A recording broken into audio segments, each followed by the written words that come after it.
It's Tawila Radio and TV where facts count. Oli ku Tawila Radio Tawila TV Johnson Sengendo n'olunaku olwaleero nzize okubeera nga mbatuusako program manya omukulembezeewo. Olunaku olwaleero mbaleetedde abakulembeze babiri wano mu kibuga ekya Abu Dhabi era nga toyinza kwogera ku Abu Dhabi n'obeera nga toboogerako. Kwe kuli mukulu Amani Mpagi ate ne mukulu Ronnie Senyonjo. Ngenda bawakakisa beyanjule ate oluvannyuma program tubeere nga tugitandika. So mukulu Ronnie Senyonjo oyanjule era obuze kubatuwuliriza.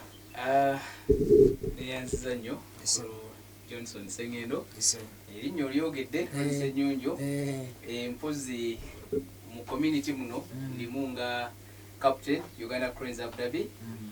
ate era vice chairman w'Abannayuganda mu Abu Dhabi ate nno abantu abasinga babeera ne baga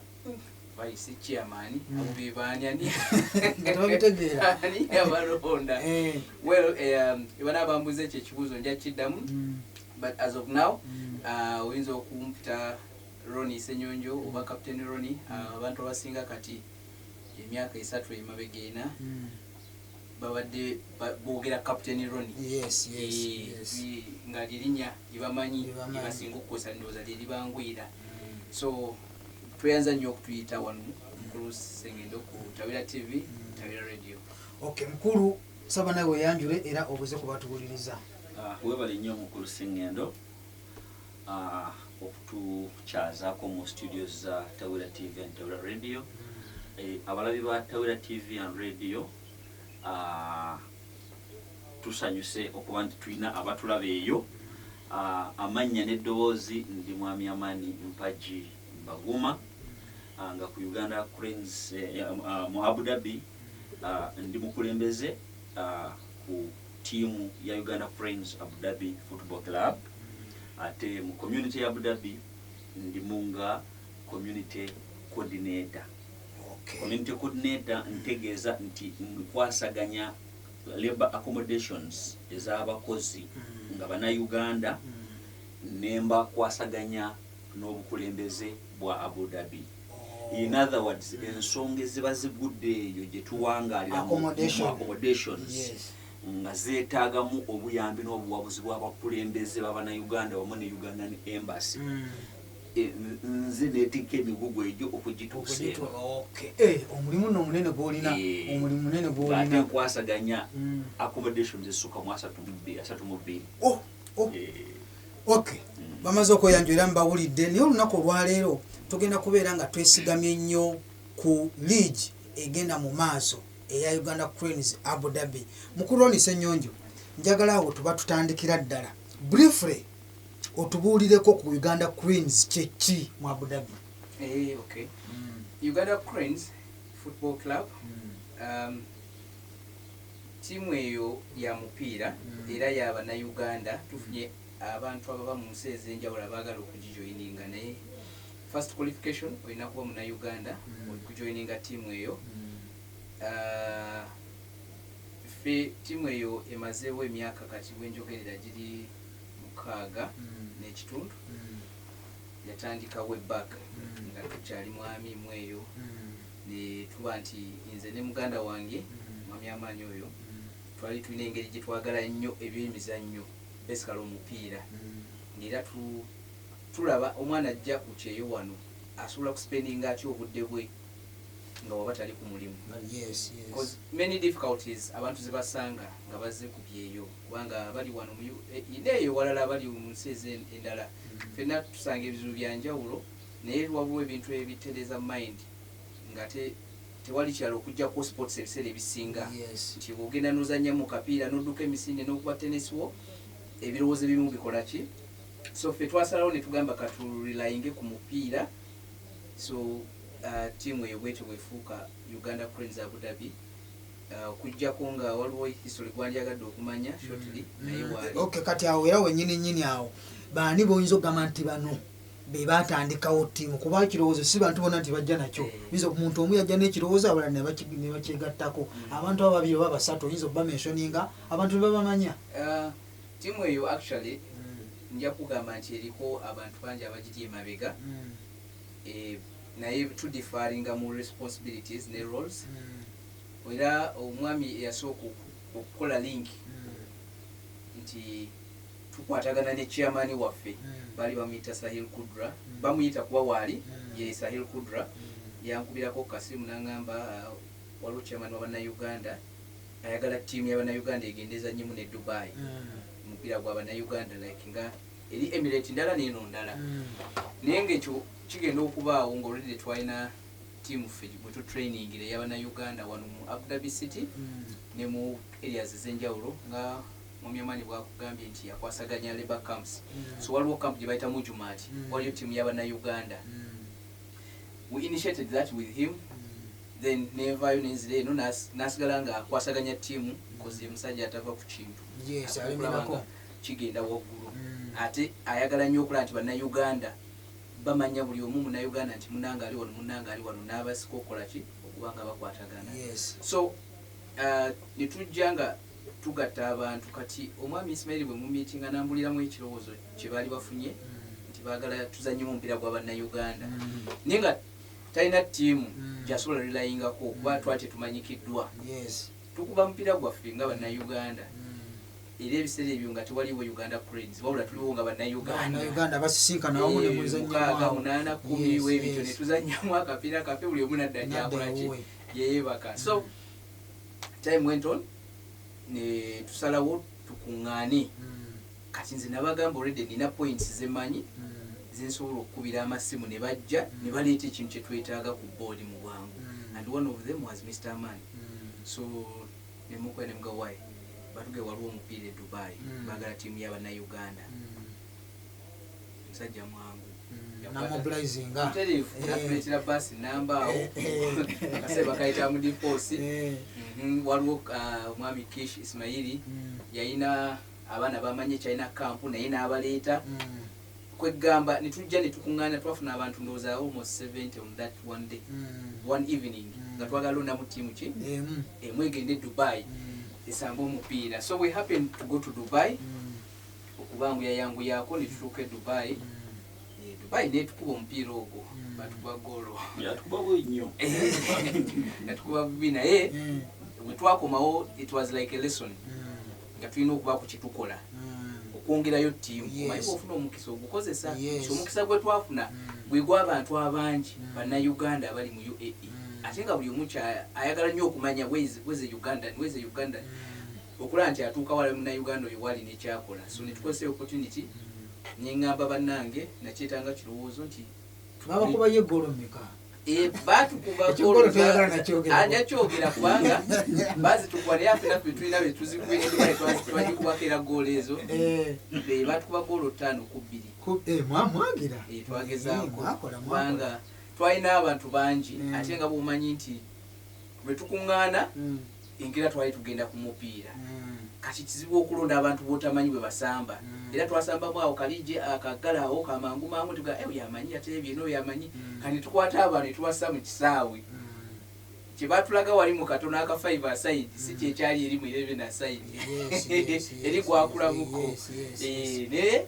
it was a lesson and it was a good opportunity for us to build a team so that's how we come up with Uganda Cranes Abu Dhabi. In that same situation, I cannot forget to thank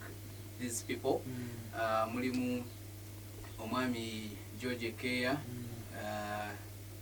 yali kati yali mu Nuupu. Okay, yali mu side ya Nuupu eyo, gye bamumanyidde ennyo kati, naye yali mu kakiiko kaffe ebiseera ebyo. Omwami Yusuf Kiyengo, yali akwasaganya ebya transport era nakati wali lwakuba kati ali Dubai fe tuli mu Abu Dhabi of course chairman wa Ismail Sebugwawo Simon Mwesigwa yes sajja bankizo nnyo okulaba nti timu ene ebaddewo nnyo omukulu wa Eddie Mukaya okwoteeka omwami Winston Ngabirano wankizo nnyo kwoteeka Ismail Kish basajja bankizo nnyo yasooka nga captain wa Uganda Cranes Abu Dhabi yani yasooka I mean coach yasooka okuba coach Yes, he is the first coach of Uganda neno yagobanga emipiira naberanga emipiira yagobanga emipiira because that time twalina abaana nga baagala nnyo ng'ate n'amaanyi balina mangi ku mupiira oba n'amaanyi ga Uganda baali bakyagalira nga bakajja bali fresh bakyali baana bato nnyo omupiira omugamba ekyokukola awuliriza so nga ne ttiimu zetusanga ziba zimanyi tugenda kuba bakozi ne basanga abakozi ate ab'enjawulo era abamu batugamba netugamba tuleeta buleesi bantu ne tubatika ne bakuba ne tubazaayo so omwami Kisho oyo was the coach then kambayisemu speed nga serabidde mukulu Okedi Ismail njagala kukizaako katono okusaza ekyoyogera tulinayo omwami Hassan eyasooka okubeera the first manager wa ttiimu yaffe yawangalanga ne chairman waffe Ismail so it's not bad, it's not good kugenda nga tumentioning figures ezasookera ddala the first chairman manager, the first manager Hassan Kasozi Hassan Ngabirano something Ngabirano yeah okay from Itanga Gideon yeah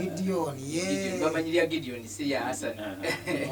yeah but in charge actually yeah it's one of the people was who ready to forget because Gideon is acting up on manager not for a long time, for a short time but again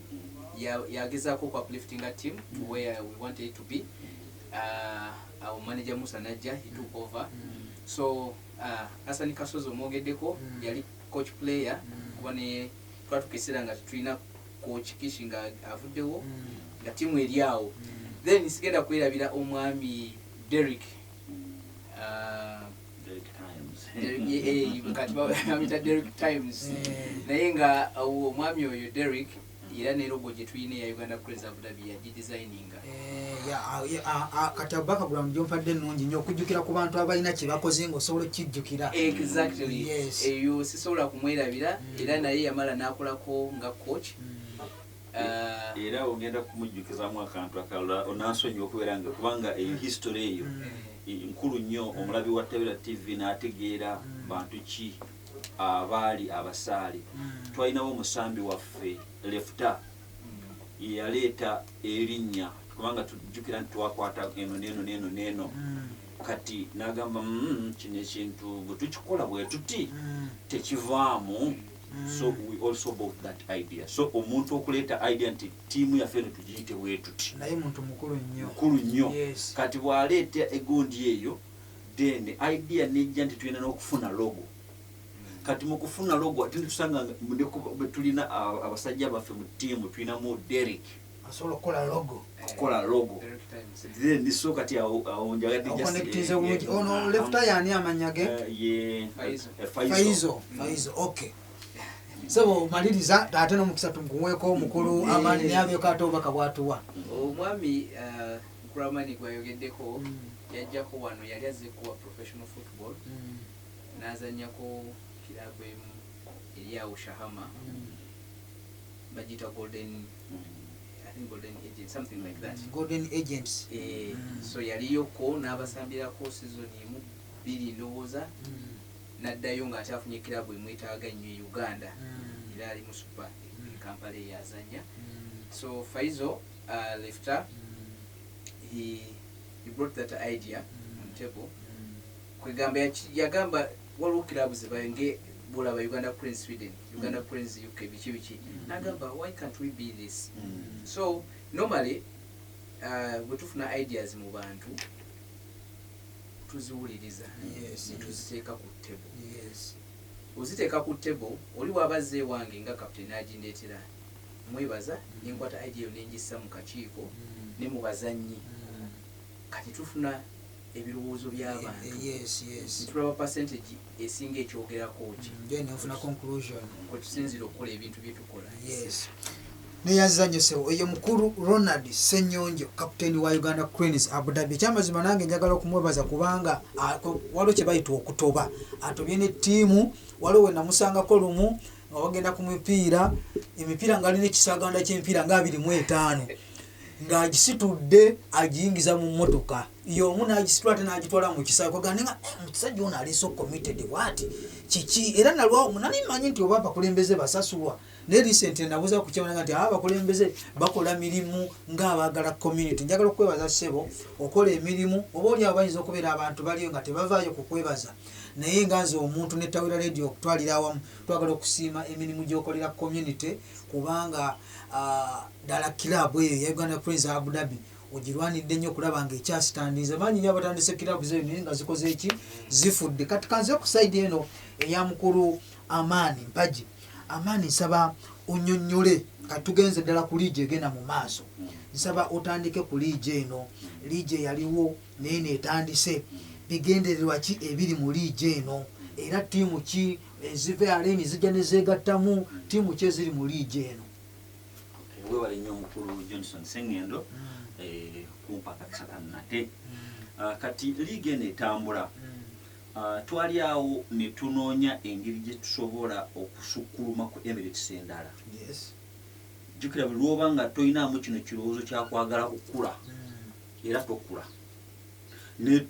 Bw'osanga nga mulina minds nga ebintu nga bikwatagana ne mutuula n'akakiiko naye nedda ttiimu yaffe eno yatandika nga erina essuula gy'eteekawo Emirates endala ne zikoppa. Why can't we do something ekirala nga kikiri extraordinary? Then ttiimu yaffe esobola okuba nga erina eddaala ku eri abalala we bagirabira nga tulinga role model. So omwo mwe twava ne idea abasambi bonna beturegisteringa ku ttiimu yaffe bwe tuba tuwezezza ennamba nga nnene nga fena we cannot train on one day abantu 8 tebasobola genda musamba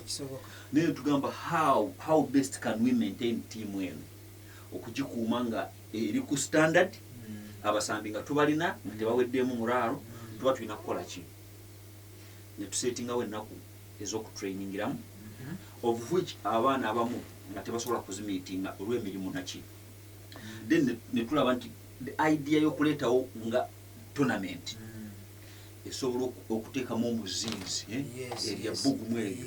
Then essaawa yonna ttiimu endala weetwaŋŋangira esanga nga Uganda Cranes Abu Dhabi tulinawo ttiimu esobola okubasamba. So awo bwe twava ne tukwata list y'abantu baffe be tulina then ne tubagroupingamu teams. Teams ezo tuzijjawa amanya tugajjawa ne tukkirira ekyaddondo e Uganda nga twagala era tutumbule ne mu Uganda mulimu ne teams eziri ku ddaala lya super. Zezino ne tunokolayo ttiimu 4 zeziriwa ttiimu 4 ne tuleeta Onduparaka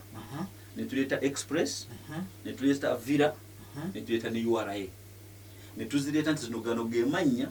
ge tugenda okweyambisa mu liigi yaffe wano. Era abasambi baffe ne bagula that idea. Not necessarily nti bawagira teams zeze Uganda. They are teams from home. Kitegeeza buli muntu okubeera mu ttiimu eyo oyinza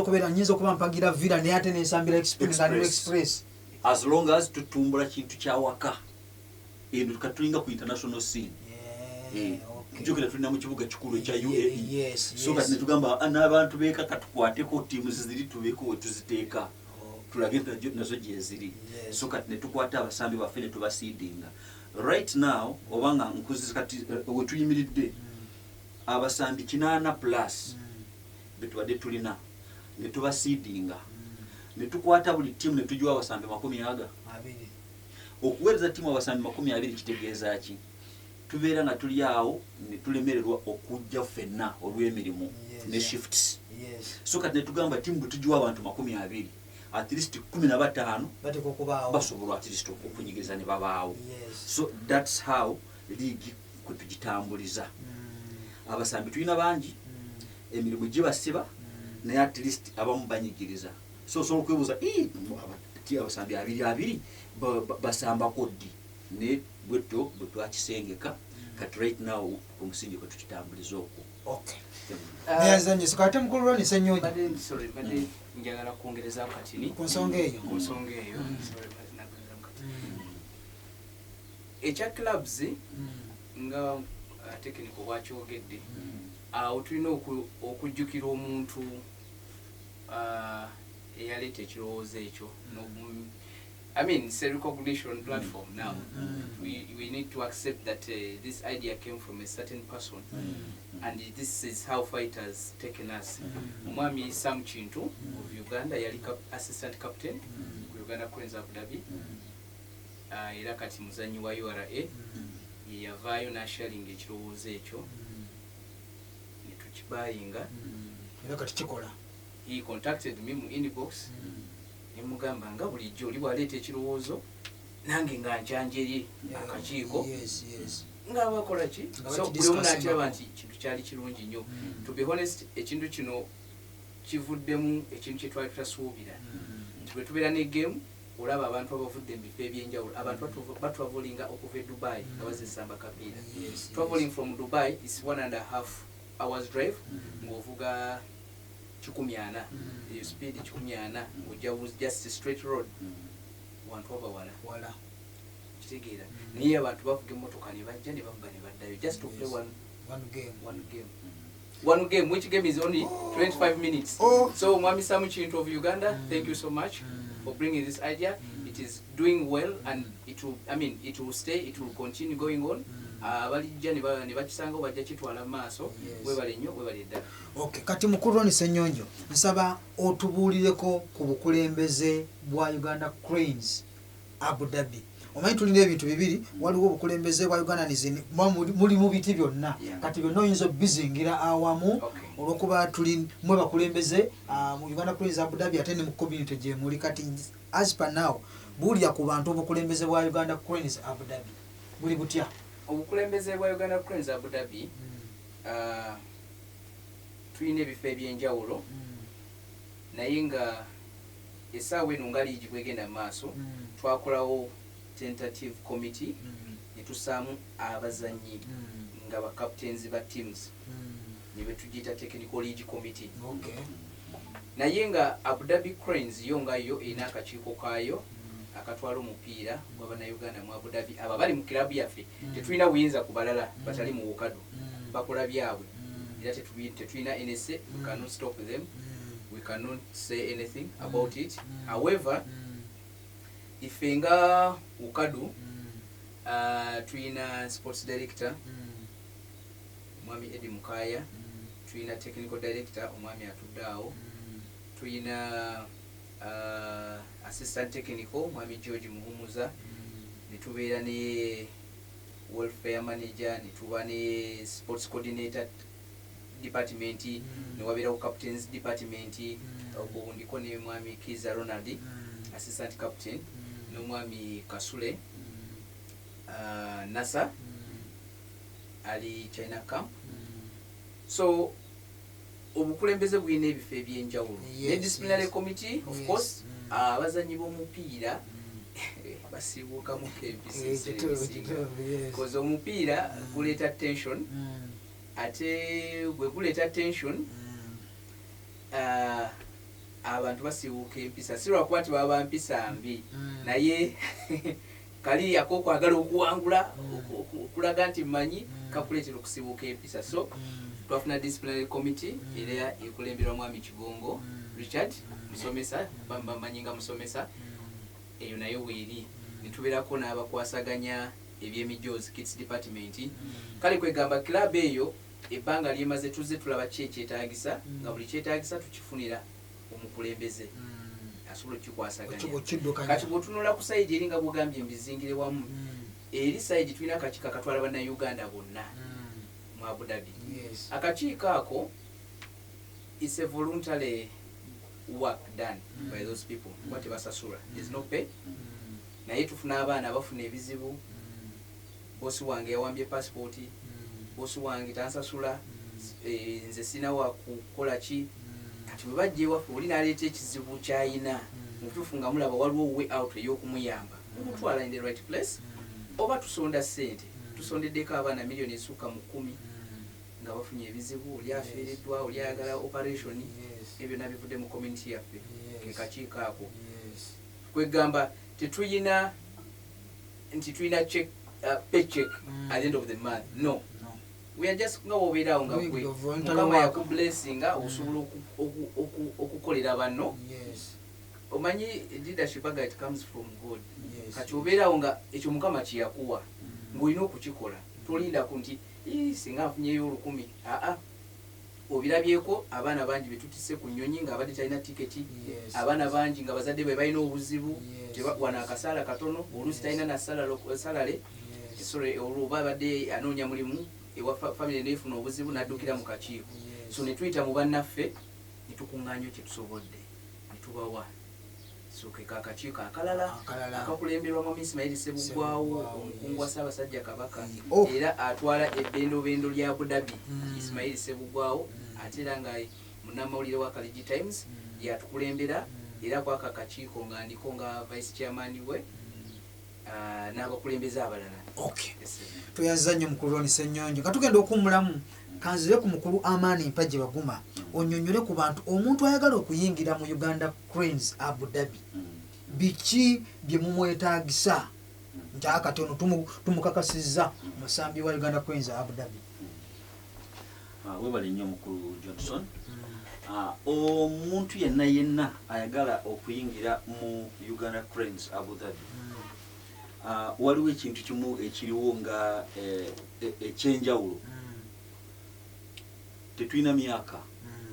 nti gino emyaka bwegiti mbano byetutwala. Tiimu yaffe community team. The first thing olina kubanga oyagala omuzannyo gw'omupiira. Yes. Eyo qualification olina kubanga oyagala omuzannyo gw'omupiira. Ate ng'omanyi n'okukola ki n'okugusamba. Tetufudde ku myaka kubanga kati osobola okwebuuza kati nganze nina emyaka emeka nenga tekikwewunyisa nti ku first team osobola okusanga nga nkyakompitingire enamba nakulabako so kati ekyo kiri kimu nti olina kubanga oyagala omuzannyo ogwo ate ng'ogumanyi. Then ekirala kyetutabuusa maaso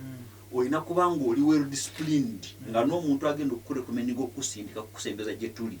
ng'ayina obujulizi bwakuweera of which asobola okuba ng'ayina even your background home kubanga ekyo tukyesebako nnyo. Mukulu Senyonjo musobola okuba nga mwatandika ekintu kyammwe naye ne mujja muyingiza omuntu kati muvuddewo ekintu nga mukivugidde emyaka 6 ne mujja muyingiza omutemu nimugenda okuwulira mu ttiimu yagondi yagenza abantu mubassa omuntu muyingiza mu karakita etaali ku mulamwa gwammwe mu kusooka. So kati omuntu agenda okujja alina kubanga ali disciplined ate nga muntu w'abantu. Omuntu w'abantu yaani the person who can easily be accommodated mu community n'afiitingamu ne banne n'awangala nabo mu bulungi. Bano abanyakuzi bano bakwegamba abalina programu z'empanvu abo okwagala okufuna amangu okukola tetudiringa nabo. Tudiringa n'abantu ba disciplined ate abe respecting nga ate ba respecting n'abalala. Eyo nayo qualification endala.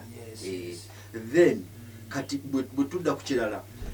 ku tiimu kale tumaze okuyingiza mu community kubanga eno community team. Kati osembera otya okugenda wali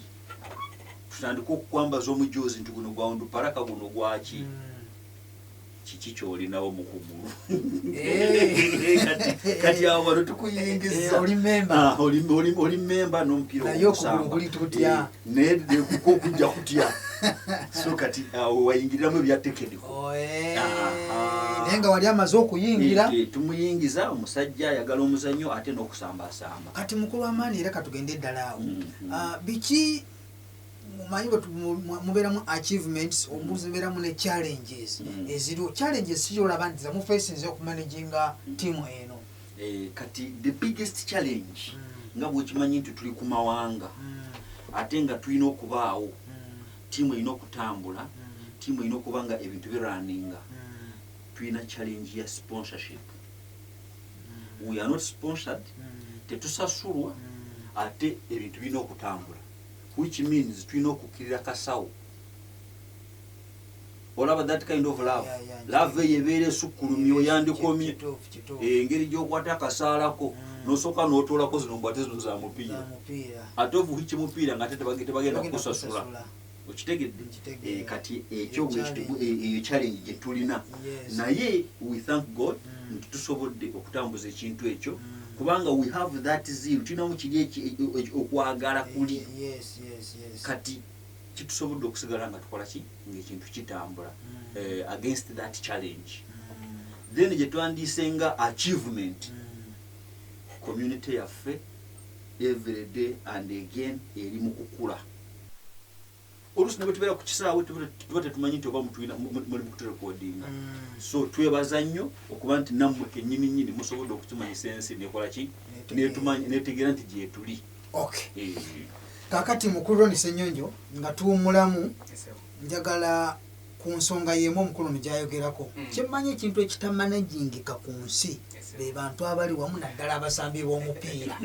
mpaayo tekiniki emu gyoyinza okuwa omuntu ali eyo gyokozesezza okulaba nga abasambi b'omupiira oba muntu mukulu oba muntu abeeranga mwana muto wakoze otya bamanaginga ebbanga eryo ate nomukulu Senyonjo okumanejinga abantu nga wafuna salary abamu bakola sente empitirivu nosinga ezizo akuwatookera biti bazibu omuntu nga afuna miliyoni 5-3 ogenda yes omumanejinga naawe nkubuuliza okoze otya kaakati nga bwe nkunyonnyodde principles z'omuntu bw'aba nga teyeetya zikola kasita ozisa into action nomanya nze bwe nti bwendi bwe ŋŋamba nti eno peeni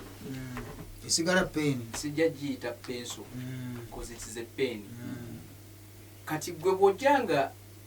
wakuba mulimu abajja nze ndabye bakooki bangi nkubidde ku Uganda Cranes baki najja na kati wali tulina akantu kamu nkubudde gye twatandikira yes we are not looking for professionals and I still tell it to people eno tiimu tenoonyangako baakabi enoonya bannayuganda basobola okutegeera omugaso gw'okubeera mu community kati gweoba ofuna miliyoni 2 ng'akapiira ogamba okamanyi nojjangu oyagala tulaga oli abaavu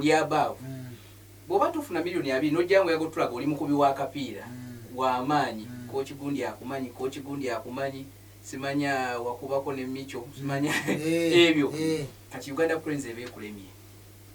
ewaffe we accept and we tolerate everyone amanyi nti ndi mu community y'abantu balina abakulembeze ngenda kugoberera bye bakoze ki byensanzeewo as simple as that era bw'obeera nti ojja kusanga omuntu tufunyeko challenges nyingi ng'oli ajja nze nkola mweno company nvuga emmotoka nnene njagala kuyingira ttiimu yamu tugamba okay onosobola okugumira kino na kino bwe tugamba nti otuuka ssaawa 2 ku training onoosobola kati ogenda olaba nga bimulema yekka kubanga alaba nti baalimu ati tewali yeeguya byayina kosi bye twagala kye twagala mpisa nakumanya nti wali tuli kimu tewali ali waggulu wa munne tewali ali waggulu wa munne tugezaako okwerevolinga n'abakulembeze bwe tugamba nti kusasula kisaawe kyetaagibwa ssente teri mukulembeze ayingirira bwereere tutandikira ku bakulembeze tufuna ssente ezikola ekisaawe because wali bwe tusambira omupiira buli ssaawa watusaba ddira mu 4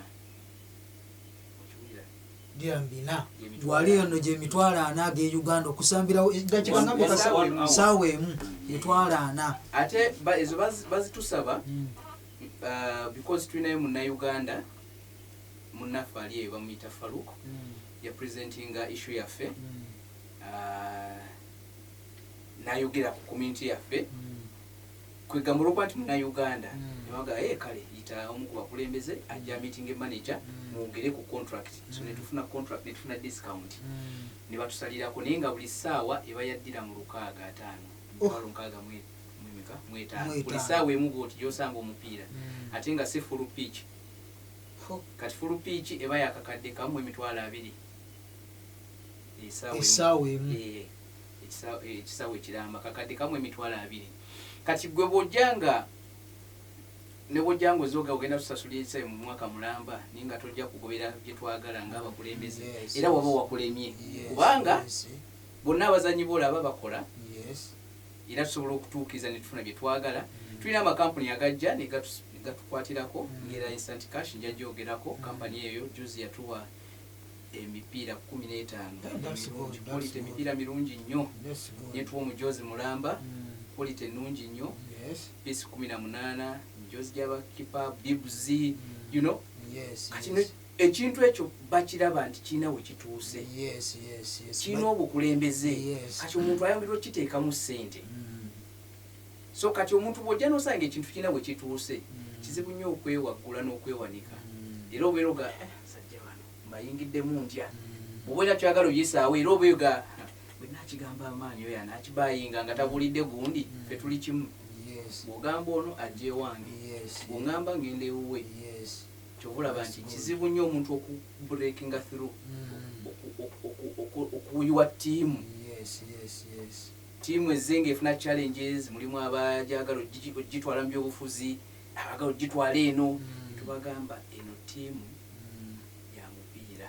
In fact awo nawo tujja kutuukawo katuwummulemu tugenda kukomawo ku nsonga eyo kubanga waliwo ate ngeri gyemukulira community y'abantu abangi waliwo ate abamu weesanganika nti ate bana effe ttiimu tugivuddeko twagala tuwagirya akasukaali ate kogamba weesanga abamu bagivuddeko lwekyo naye ensonga ezo tujja kubanga tuzoogerako naye ng'olwaleero tuyimiridde nnyo ku nsonga ya liigi era kati tugenda kuba nga tumulamu bagenda kukoma tunyonyola liigi etambudde etya era egenda kubeera nga etambula bbanga ki era biki ebisuubirwa mu liigi birabo ki ebigenda okugabwa abasambi bonna abali babeere nga basobola okwenyigiramu n'okuyolesa empisa ennungi okulaba nga beewangulira ku birabo ebyo ate n'ettiimu okubeera nga zikola nga z'amaanyi nga zirina empisa. Johnson Sengendo nga tuwala kutawira leero Tawira TV ng'olunaku olwaleero nkyaziza abakulembeze ba Uganda Cranes Abu Dhabi ate era nga abakulembeze be bamu abakulembera community y'Abannayuganda abawangalira mu kibuga ekya Abu Dhabi. Katuwummulemu tukomewo. It's Tawila Radio and TV where facts count. Joanati Mokano Nekamba Zonde wanyenya tanyumya byatulo Baby uwa Baby uwa Baby uwa Baby uwa To the right To the left To the right To the left Sebyo byewekoza kusebyo byewenyeganyiga otyo ontabula nyumirwa okulaba nga kinyenye kiwato kyanga bunyiga ontabula ntumya n'ebyenge ebyebbeeyi wadde nga sirina mwanti ontabula bebi basomolise onzera kkiriza otyo nokkirira weyita nyongera kyenywa mukulikeyo mu luwummula olw'oluyimba olwo tugenda kubeera nga tumaza puroguramu ne ensonga ntono nnyo olw'abakulu bano gwe wenna eyakatwegattako olwaleero nkyaziza abakulembeze bano okuli mukulu Ronnie Senyonjo nga ye kapitaani wa Uganda Cranes Abu Dhabi ate era nga ye vice chairperson wa Bannayuganda vice chairperson wa Mr. Ismail Sebugwawo ate ku side eno ne wabeerawo ne mukulu Amani Mpagi Baguma technical director owa Uganda Cranes Abu Dhabi bali mu kutunyonnyola ku liigi egenda mu maaso eya Uganda Cranes Abu Dhabi balina liigi egenda mu maaso bali mu kutubuulira ne ttiimu yonna okutwalira awamu tugenda kubeera nga tugenda ku nsonga eyinza okubeera nga esembayo ku nsonga z'olunaku olulala tujja bakyaza ate babeereko ebigambo eby'enjawulo oba eby'enkulaakulana bayinza okubeera nga babuulira Bannayuganda. Olwaliyo tubadde nnyo ku nsonga ya kilabu eno ey'Abannayuganda eri wano mu kibuga ekya Abu Dhabi era ngenda kubeera nga ntandikira ku sayidi ya mukulu Amani Mpagi Baguma. Mukulu ono bwe tubadde tumaliriza abadde ayogedde ku kigambo kya discipline nandyagadde naawe obeeko byoyinza okwogera ku discipline mukoze mutya okumanaginga discipline y'abasambi kuba okubeera nga mulina abasambi over 80 discipline eyo gimaintaininga mu basambi tekiba kyangu biki bye mukoze era omuntu mateeka kigoyinza okugamba omuntu agenda okujoyininga galina okumanya agali mu ttiimu. Webale nnyo omukulu Johnson Sengendo.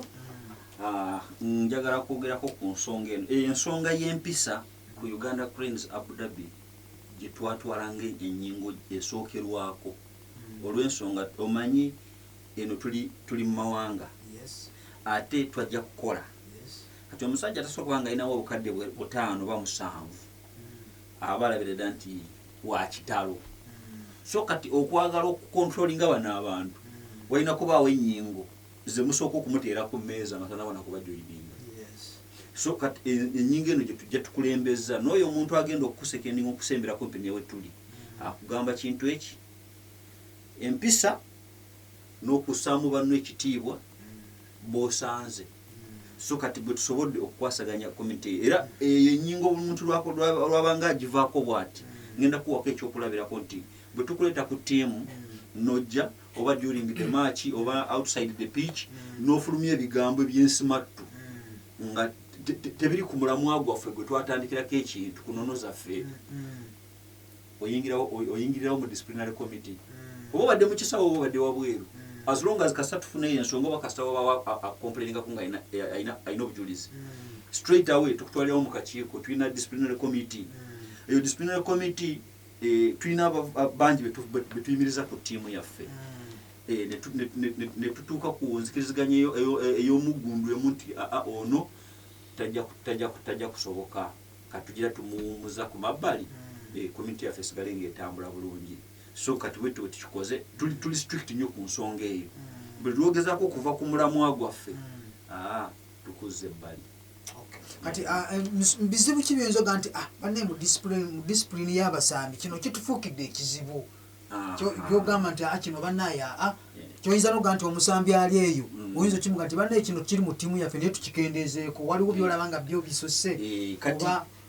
problemu weeri abasambi b'omupiira bano balaba balina obulwadde bulinga bwe bumu kati obulwadde obwo buli kino ekintu ky'okwagala okuwangula ebiseera ebisinga buli ttiimu buli lwemuteeka ku tension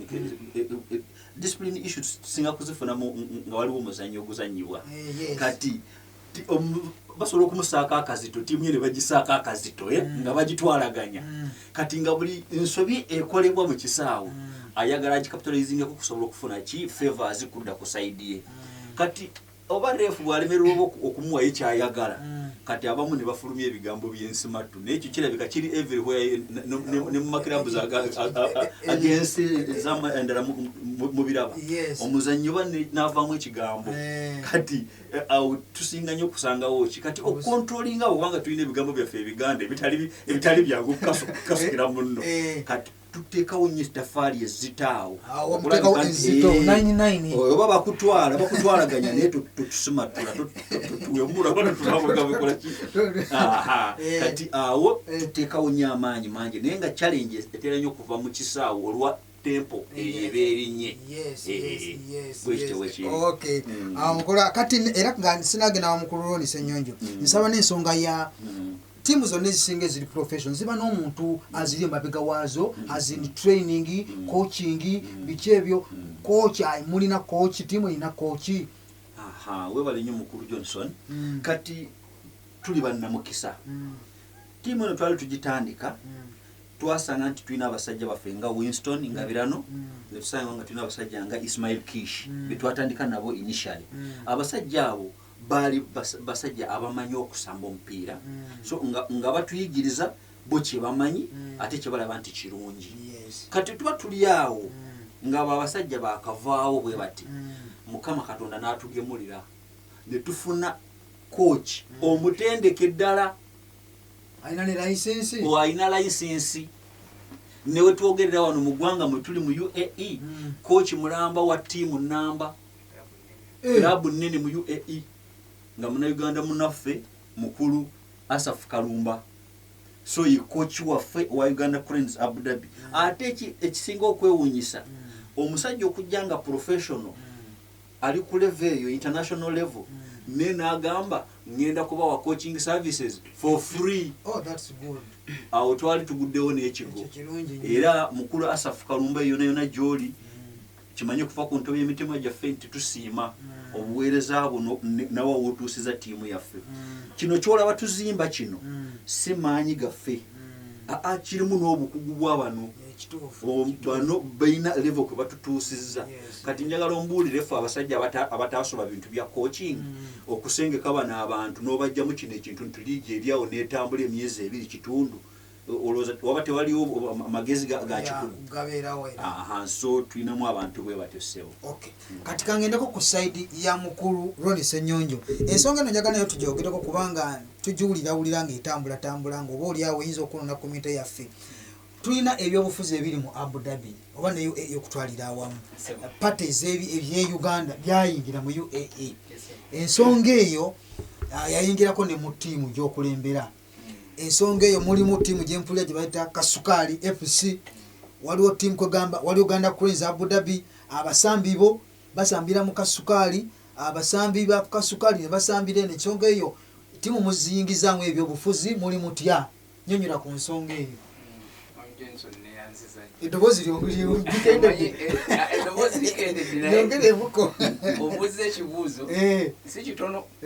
kyogereko ekibuuzo ky'omubuuza si kitono naye kirina answer because buli kibuuzo kiba ne answer kituufu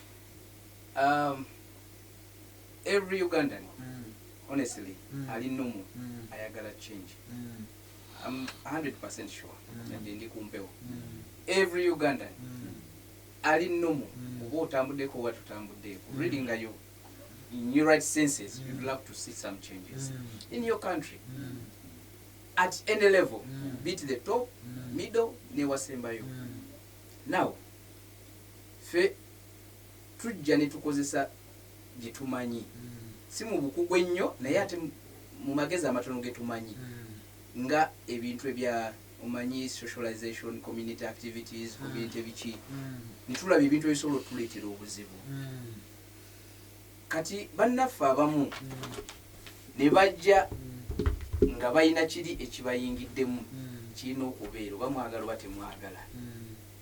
kati nga ffe abazze n'ekintu nga tukitandise nga tekitambulidde ku musingi ogwo tugamba ono tujja kuwaba mu mpolampola ne tugamba nedda kasukaali gyoyogerako ttiimu eyo gimanyi eyinza okuba eriko 15% bannayuganda the other percentage banigeria okay katugambe 20 bwe mbasirimbye because olw'ensonga zaayo there's something being driven bwe twagamba nti ffe nga Uganda Cranes Abu Dhabi titulina byabufuzi byetuyingiramu okangula ku ddoboozi ffe nga Uganda Cranes Abu Dhabi titulina byabufuzi byetuyingiramu nga Uganda Cranes Abu Dhabi nze nina kyempagira naye ate sikitwala mu ttiimu yange because ttiimu ya mupiira bino ebibiri tebisobola kukwatagana olondako ki era tulina omukulembeze yali naffe namwogeddeko mu ntandikwa mu some recognition ne remarks mwami George Keya yantuukirira nga nze nangamba nti tumanyi kati tulina okufuna change ttiimu tugifuule people power nga mukulu munnange ne mugamba tekikola ttiimu y'omupiira siwuliranga ttiimu ye NRM ya DP ya UPC lwaki genda sookera mu ffe kisoboka nga awo nedda era nayogera ne mukama wange chairman nange ekyo tekisoboka so omusingi gwe twatandikirako tewatuuliddeko nga tugamba twanoonya bannuuku twanoonya ba DP ne tutandika ttiimu twanoonya bannayuganda abaagala omuzannyo ate nga bategera what we call socialization and community based activities ebintu ebiri mu kintu ekyo bingi fe we are here to help one another bwe mbanga njagala ddira mu bina sizina omwana wange ali ku kitanda nga nina community wensobola okuddukira nti bane mumpeeye emitwalo 4 omwana ali ku kitanda sinafuna musaala kati bwe banga basobola ozimpa lwaki oŋŋamba mbaveeko nzire mu eno gy'oyagala ngende onfuna bulungi ngofuna twaddira abazanyi ne tubagamba guys tetwali gwe tugaana kuwagira kyayagala when you come to the pitch for training politics silipa zijjemu oba engatto zireke ku mulyango yingira ekisaawe bw'ofuluma yambala politics wo genda okole ki anything outside UCAD policies and regulations tubyakola ki tetubyagala ekitegeeza George Keya omugobya ttiimu gye yafoomingawo okugiyingiza mu Uganda Cranes Abu Dhabi saamugobya ttiimu gye yafoomingawo namugobya kirowoozo kye ekyokugamba nti tuddire Uganda Cranes Abu Dhabi tugifuule people power team nze yo ideology saagibayinga kubanga ttiimu ebaddewo for 6 years mu ttiimu eyo tewali lunaku na lumwe twali tukedde ne tugamba oyo we NRM oyo wa DP oyo never tekibangawo era not until muganda wange oyo bwe yatandika okukola commissioning ebintu ebyo nolabanga abazanyi batandise okukola ki okubagana n'abadde basula awamu nga baagalana ogenda olaba batandise okukola ki okufuna feelings okitegeera kitegeeza ffe kennyini abantu ffe tuteekamu emitima emikyamu mu bannaffe even we tuba tutambulira straight ate netukola ki there is a way we can preach our politics n'atambula nye bwogenda mu church tebagamba abaddipi mutuule wano ab'NRM mwali tutuula ki kawobe muzikiti si bwe kiri so kati ne mu mupiira mu Uganda Cranes Abu Dhabi try insisting ku nono yaffe we are here to play football and be a community of people abasse ekimu wajja mu politics alina okuba ne side waayo era waliwo group za politics eza nuupu ezabiki gye ziri tewali azigaana tetulina right ezigaana ezimu naffe tuzirimu twazirimu oluusi olaba ebigenda maaso tebikunyumira n'ovaayo oluusi olaba bikunyumira n'oteesa n'omugenda mu maaso so the thing is kasukaali tiimu gyeri twagezaamu abasambi bo nga basambira mu kasukaali nga basambira kyekiri kyenkugambye nti tuyina kye tuyita freedom but woba oyingira mu Uganda Cranes waliwo engato z'oba oyambadde ozijjamu bw'ofuluma training ewedde genda gyokola ki gyoyagala tetulina any limitation tetulina muntu gwe tujjako freedom we had this wetwalinga kasukaali aweze naye nga giya gye batambulirako yakulaga nti ffe tuli babi ng'abakulembeze ba Uganda Cranes Abu Dhabi tuganye politics tetwogera ku politics kwegamba oli waba ayagala okuyisaawo ekintu kyekifune ne platform asooka kwonoona gwe akulembera ki kubanga nzize nekusaba noga n'omulaga n'ekifaananyi lwaki okiganye ye n'akiraba mbu temwagala nkyukakyuka si bwe kibeera enkyukakyuka tebagiforcinga muntu kugiteekawo etalina kubeera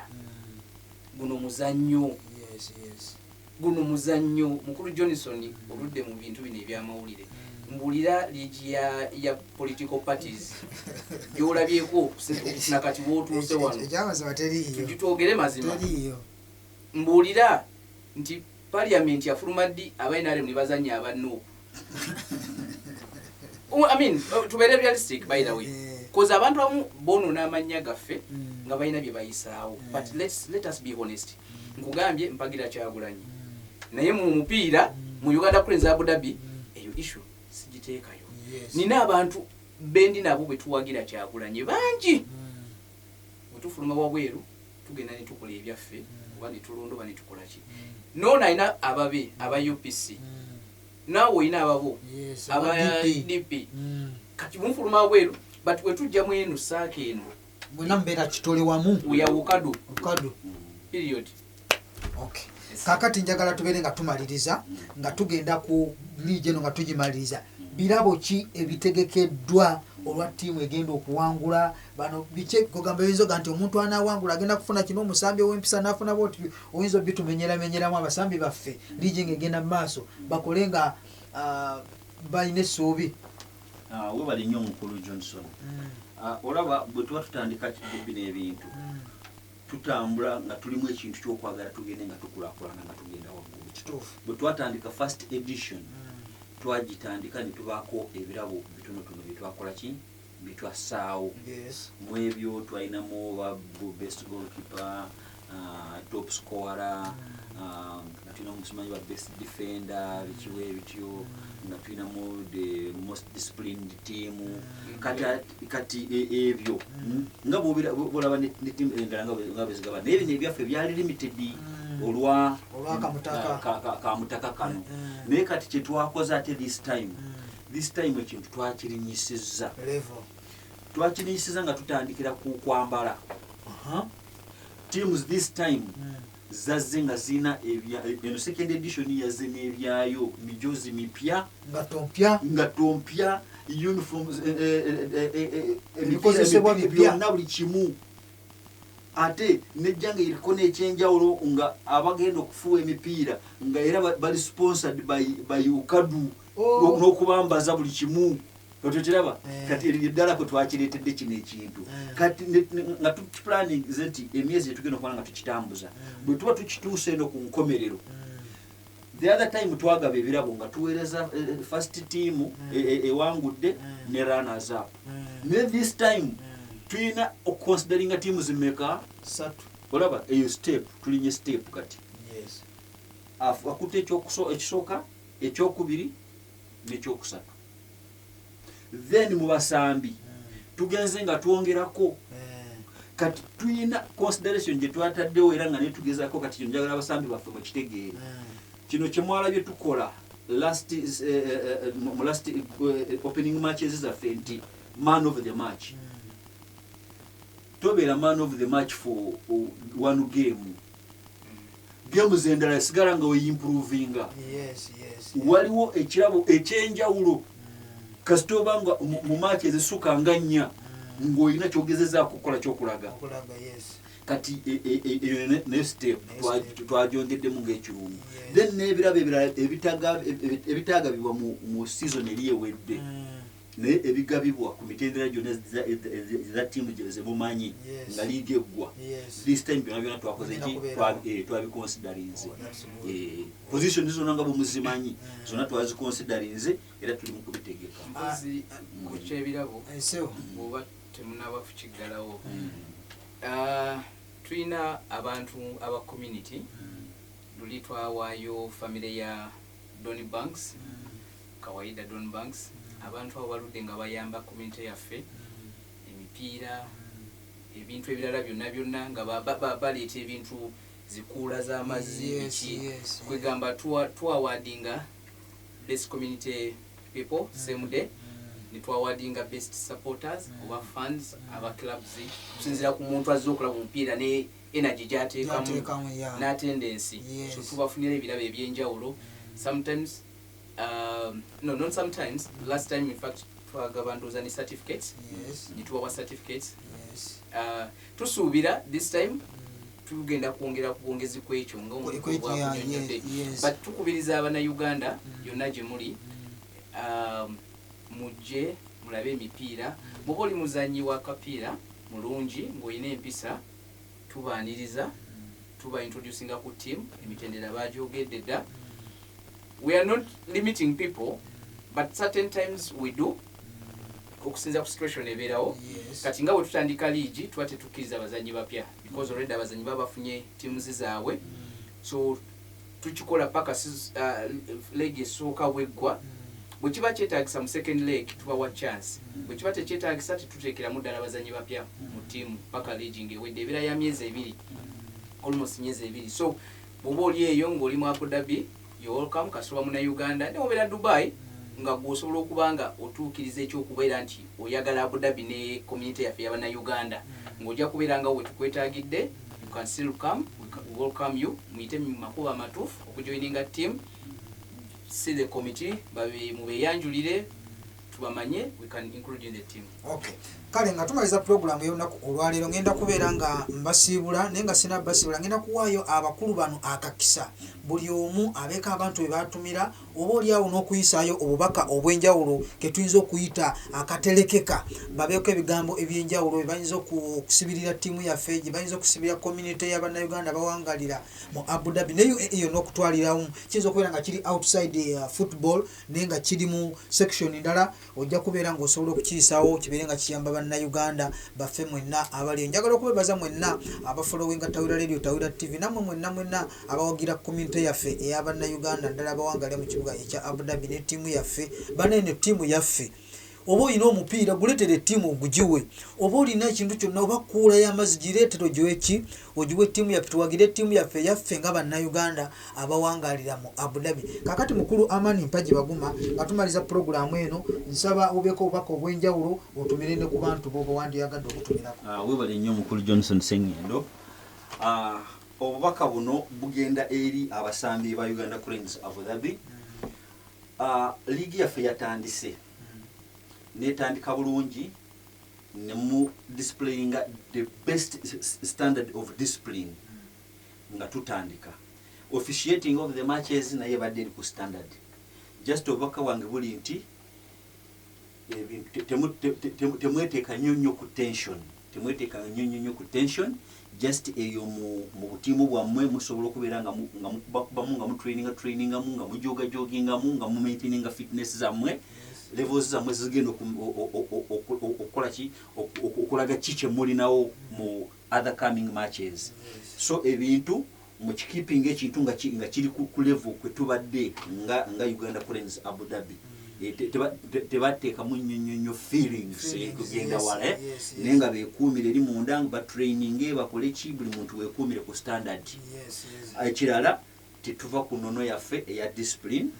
n'okusiiwuuka because of the tension that is always in the matches. So bwe bubaka wembasibirira ate nga mbagumya oba n'okubasuubiza nti tugenda mu maaso nga tumanaginga league nga bwelina okumanagingibwa mu bulungi bwayo. Obwe bubaka bwensindisaawo. Then kati nga nkomekereza njagala kutumirako njagala kutumira abakulembeze bonna ku mitendera gyonna aba Ugandans in Abu Dhabi. Abakulembeze mwenna sigenda kumenya kinoomu, mwenna mbatumidde abali ku Ugandan community in Abu Dhabi. Nsembeza n'omukono gwange ntumireko n'akakiiko akatwala bannayuganda mu UAE. Obubaka bwange nammwe mbatumiddeko bakama baffe era bye mukola tusiima. Obubaka obulala ntumirako ku bannayuganda abatubeereddewo ku embassy.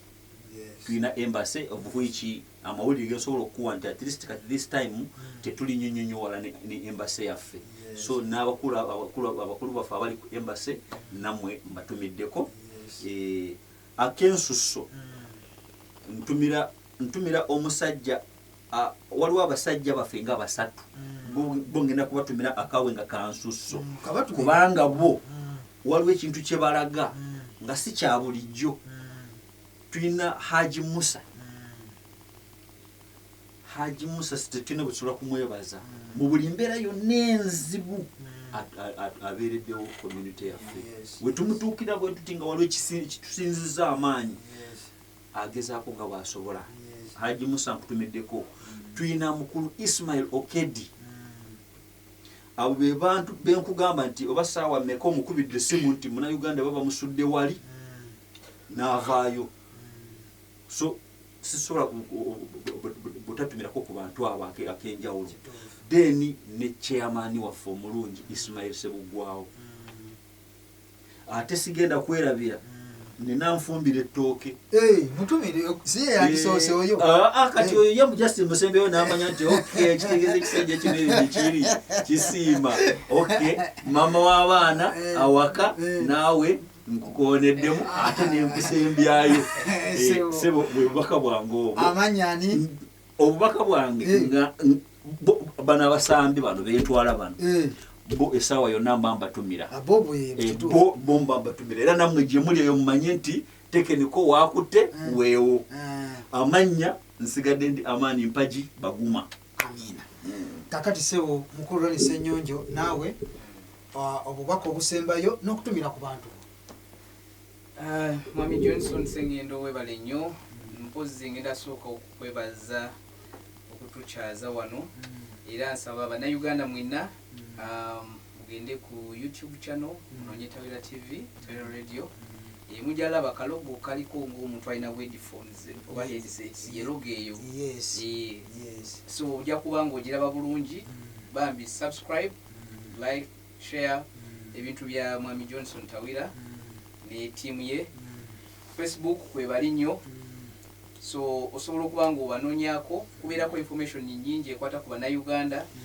ekwata ku bantu amawulire agavudde mu nsi endala byonna bibeerayo. Osobola okuba ng'obeera updated. Mu bufunze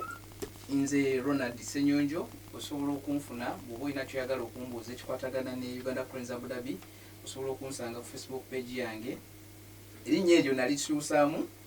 Waliwo omukwano gwange omu yaŋŋamba naye lwaki tukozesa erinnya lye twakuyitanga ng'okyakuba namba 2 mu high school bantuuma Songo oba omujjukira omwami yafa bambi wa Cameroon. Bamitanga Rigobert Songo. Erinnya lye bakutuuma mu high school. Bampitanga Songo. Erinnya eryo era likyakola nakati be nasoma nabo bamanyi nga Songo. Onsangako nga Songo Ronnie Banks ku Facebook. Ku LinkedIn ndiyo nga Ronnie Senyonjo. Twitter same names. Ne ku ninayo ne channel zange za YouTube. However, tulina page yaffe nga Uganda Cranes Abu Dhabi. Musobola okugenda ku page yaffe Uganda Cranes Abu Dhabi football team, ojja kuba otulaba bulungi n'ofollowinge omanye ebigenda mu maaso ku league eno, friendlies n'ebirala. Okutumira ngenda tumira Abu Dhabi community in general, buli omu mpozi okwebaza omwami Joseph Ntale, omwami oyo wankizo nnyo mu community yaffe, atambuza amawulire n'agatuusa ku bantu mu budde, akolanga mobilizer. Nkutumiddeko nti kyokola kyamaanyi okuba nti osharinga amawulire agakwata ku Abu Dhabi community ag'emizannyo ne general news. Webale nnyo, webalire ddala. Ntumirako Zavi the mixer, musajja oyo akola kyamaanyi bwe tubeera ne events, ajja ne Tawira crew team because is part of the team, ne bakwata events zaffe bulungi nnyo, ne tufuna videos, ne tubeera nga naffe mututeeka waggulu. Ntumirako Mariam exclusive, mwenna abakola ekyamaanyi okulaba nti Abu Dhabi community ebeerawo, mbatumiddeko nnyo. Mpozi njagala okuyisaawo nakano, abantu nga olina kiwandyagadde okumanya oba okwebuuzaako mu UAE, Abu Dhabi in particular, oyagala kumanya ku bintu bya mirimu, oyingira otya UAE, bakufeze, okola otya okwewala ebintu by'okufera, osobola okunoonyako ku namba yange 055 4243 965. Nyinza okuyamba nga nze oba nyinza okutwala ku bakulu mu kakiiko oba ku bakulu abatusingako. Abantu abo abafeera bannayuganda ne mubalyako ssente zaabwe ne mubasuubiza empewo, mubaliddeko ssente, mututte pasipoti z'abaana, mulinga bano abasajja batamanyi nawaffe, abatamanyi bulumi omuntu wayitamu okujja mu UAE okukola. Tulina okulaba nga abantu abo tubatwala to justice, baddize bannayuganda ebyabwe. So ffe twewaayo kusaavinga, tetwagala ssente naye twagala kusaavinga. Mbatumiddeko nnyo mwenna. Kyembasaba bannayuganda mwenna gye muli, oli Kata, oli Saudi, mukole. Tugaya mulimu ng'okyaguyina, ate gwongeremu gwongeza obufuula ekyoyagala. Ebyange sebo. Okay. Mukulu Ronnie Senyonjo toyanziza nnyo ne mukulu Amani Mpagi Baguma. Olunaku olulala tujja kukomyawo abantu bano. Waliwo ensonga nnyingi nnyo ze balina okuba nga boogerako. Waliwo abantu abamu nga ddala bafera bannayuganda, strategy kijje mulina okulaba nga community yaffe etereera mu bigambo by'okufera abantu. Abantu buba community kaseyingiramu omuntu omu n'agyonoona, bonna babatwala nti bannayuganda baki bafere. So tujja kubeera nga olunaku olulala tubakomyawo ate boogere ku ngeri ez'enjawulo. Lwaleero tubadde nga twogedde jeno naddala mu bigambo by'omupiira ne Uganda Cranes Abu Dhabi in particular gye tubaddeko, n'olunaku olulala nja kubeera nga mbakyaza. Njagala kwebaza mwenna abawuliza ba Tawira TV, n'okwebaza mwenna emirimu gye mukola buli nsi yonna gy'olimu okubeera nga owuliriza n'okulaba bino ebigenda mu maaso. Johnson Sengendo nga nze mbaddewo olunaku luno olwaleero okubategeeza n'okubalaga abakulembeze bammwe naddala mmwe abawangala mu kibuga ekya Abu Dhabi ne UAE yonna okutwalira awamu. Njagala nkomye wano mbasiibudde, mubeere bulungi, mweraba. It's Tawila Radio and TV, where facts count. Right to the left hand, to the right,